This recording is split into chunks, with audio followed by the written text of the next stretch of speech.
those pesky firewalls and intrusion detection systems.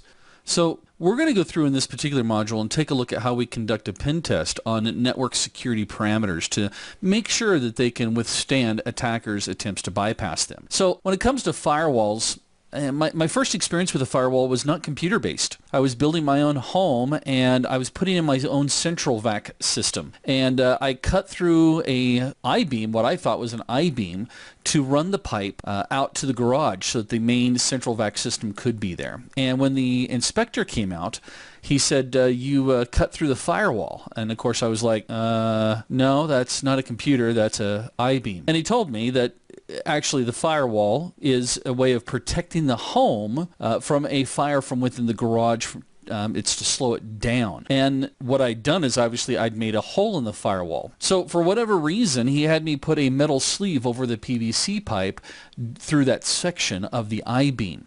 Something to do with maintaining the firewall. And when you think about it, that's what we're doing with firewalls in our network infrastructures. They are designed to protect us from the outside, and yet we have to create holes in them so that we can get services like, DNS or email or web services. But because those ports are open, we still need to put a line of defense around them, or a piece of metal, if you will. Now, it is typically from the outside your first line of defense, besides your end users. But the purpose of going through and testing these devices is, hopefully you would think by now you would understand our concept here, but we're going to make sure that the network can withstand those types of attacks.